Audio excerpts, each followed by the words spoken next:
everyone, welcome back. Yes, I have another tag for you here. This is called the Day and Night tag, which was created by the Readigans, and I'll put a link to the channel down below.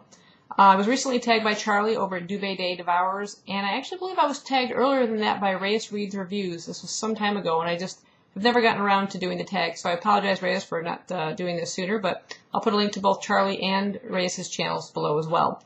And for the Day and Night tag, all the questions spawn off the letters in the phrase day and night. So, the first question starts with D. Do you read more in the morning or at night?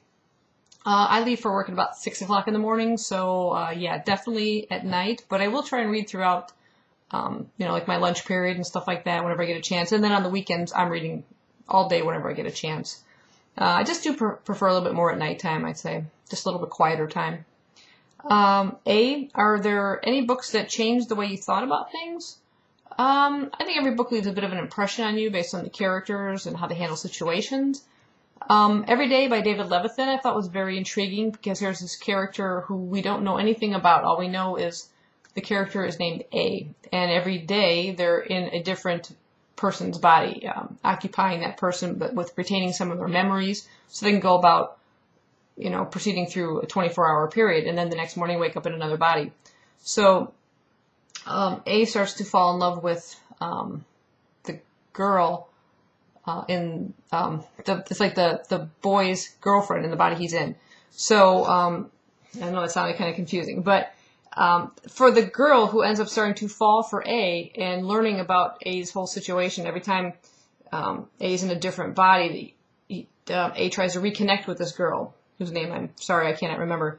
And so each time the girl is seeing a different person in front of her, and yet here she's fallen in love, I guess you say, with the soul. You have to look beyond the surface of a person. So to learn to do that and not sort of judge a person by their cover, that kind of thing. That was an interesting experience. It's a really interesting book. You should pick it up if you get a chance. I did do a review on it. It probably explains it better than I did just now. Why? Question is, why A or not? Why not?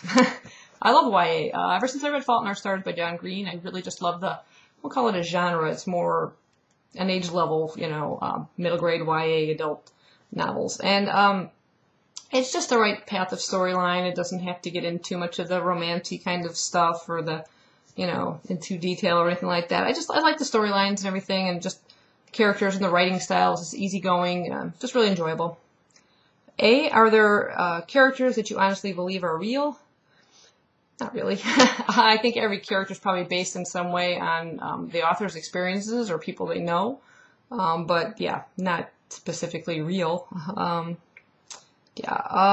nobody touches my books, or I don't mind loaning my books out. I don't mind. I do prefer that people take, as good care of them as I do. So most of the people that do borrow them from me do kind of know how I feel about them. So yeah, as long as you're careful with them, I don't mind.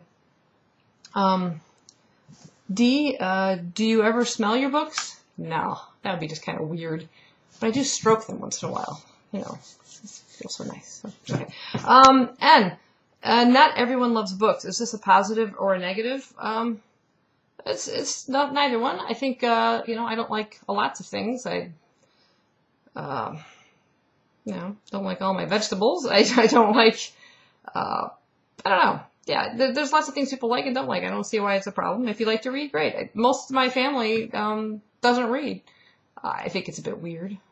I'm sure you guys think it's weird too. But yeah, that's their thing. They've got things they like to do. They mess out around the computer. My dad loves sports. He just can't be sitting there reading a book. He actually read one book this year, though. I'm very proud of him. Very proud of him. I keep my books in the best condition, or maybe not. Which are you? Yeah, I try to keep them really good. I don't crack the spines. I don't dog-ear the pages. Yeah, I try and keep them nice and neat and everything. Take off the dust jackets when I'm reading the hardcovers. G, gosh, I have too many books. True or false? Oh yeah, it's true. We all do. Yeah, I'm running out of space. I mean, when you start putting your books, sideways on the shelf or in boxes on the floor, you've got too many. H, have you ever spilled or stained your books before with something, and if so, how? No, I usually try and keep them very neat and tidy. Like I said, I don't like spots and things all over my books.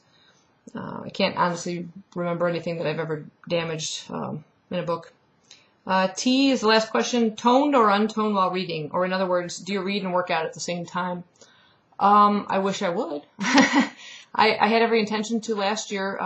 Actually, my dad just recently got one of those reclining bicycles, which is really cool. It's got 2 wheels in the front and 1 in the back, and you steer with your hands and stuff. And in the winter, he brought it in, and I thought, oh, that's perfect. What a perfect condition. It's like you're sitting back, reading a book, and I thought, I'll get on that all winter and get in good shape and everything. And yeah, that didn't happen. I don't know.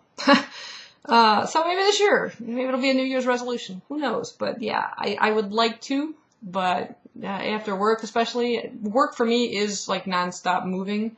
It's very physical, very tiring, and yeah, sometimes I come home and if I'm still awake, I'm just sitting there reading, and it's just the thought of hopping on the bike. It's a bit much, but I have every intention to. So we'll see this year. Thumbs up. Keep my fingers crossed, whatever. So yeah, that's the day and night tag. Thank you, Charlie and Reyes for tagging me, and Reed Against for creating the tag. It's pretty cool.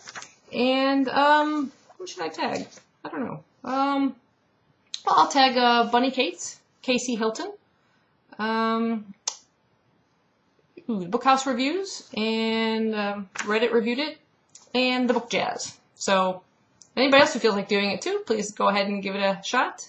And I'll definitely tune in. Just let me know down below that you've done it. Thanks for watching. Happy reading.